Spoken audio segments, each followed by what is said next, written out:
Hey there, if you live in a sectional title complex, you definitely know those spaces that just feel like they're yours. Your garden, that balcony, your go-to parking spot. But what if I told you that you might not actually own them at all? That's the super confusing world of exclusive use areas. And today we are going to break it down and figure out what your rights really are. So just take a second and think about it. That little patch of grass you're always mowing, or that one parking bay you use every single day, it absolutely feels like your own private space, doesn't it?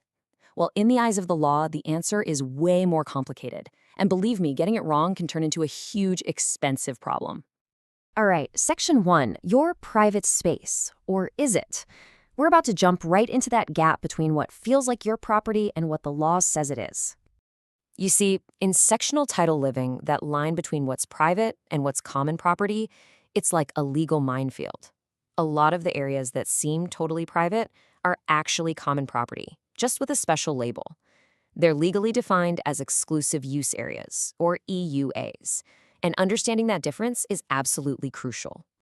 Okay, Section 2, understanding EUAs. So, what in the world are they exactly?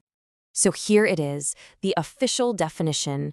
An EUA is a part of the common property that a specific owner has the exclusive right to use. And that is the key right there.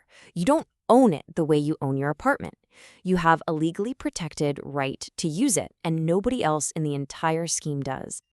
So how does this right even happen? Well, there are two main legal ways. The first is under the old 1986 Act, where the EUA is literally drawn onto the official sectional plan. The second is under the newer 2011 Act, where it's granted in the scheme's rules. But look at that bottom line. This is the most important part. No matter which way it was created, a real, legit EUA has to be registered in the deeds office. That's the ultimate proof. No registration, no right. So, Section 3, the blurred lines. Now, if it's all registered, you might be thinking, what's the problem? Well, this is where it gets really messy, and we start to see how these areas become a source of major, and I mean major, expensive fights. This quote from legal academic Ashwini Singh just hits the nail on the head. Not understanding these boundaries can literally break a body corporate's bank. And we're not just talking about a little squabble over a fence. We're talking about legal battles with crippling financial consequences for the entire community. Okay, Section 4, a costly lesson. To really get how high the stakes are, let's look at a real-life cautionary tale from the Durban High Court.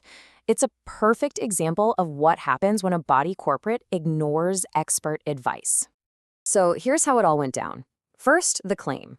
A couple of owners went to court and said, hey, our boundaries are exactly what this 1986 plan says they are. Simple enough? Then, the evidence. They backed it up with official reports from two different professional land surveyors. So, what did the body corporate do? Well, that brings us to step 3, where their defense just completely fell apart. They couldn't find a single expert surveyor who would disagree with the owners. And the consequence? The body corporate had no choice but to give up, confirm the boundaries, and here's the real kicker, they had to pay the owners massive legal bill. Ouch. A totally avoidable disaster. And that whole court case leads us to Section 5, and the single most important lesson in any of these boundary fights. There is one person, and only one person, whose opinion truly matters in the eyes of the law.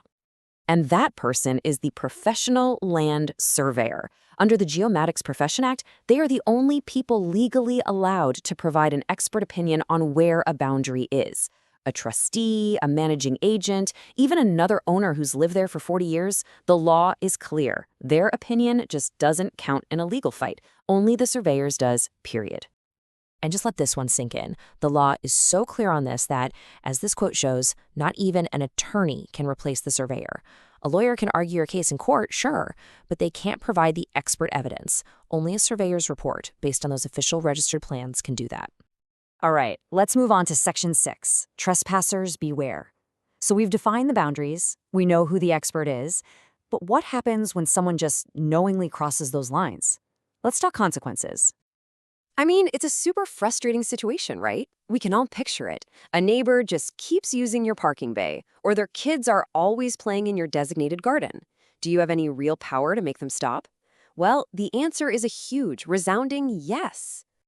The law actually gives you some really powerful tools. You can get an interim protection order. You can go to the high court and get an interdict. Or you can get a binding order from the community scheme's ombuds service to force the trespasser to stop. The point is, your rights are not just on paper, they are very, very enforceable. So the crucial takeaway from all of this is pretty simple. Respecting these boundaries isn't just about being a good neighbor. It's a fundamental legal requirement. And, as we saw with that court case, getting it wrong leads to a mountain of legal trouble and some truly devastating costs. Which really just leaves us with one final, very important question. After everything we've talked about, think about your own place. Are you absolutely certain where your rights begin and where they end? Because in the world of sectional title living, just assuming you know is a very, very risky business. Thanks for tuning in.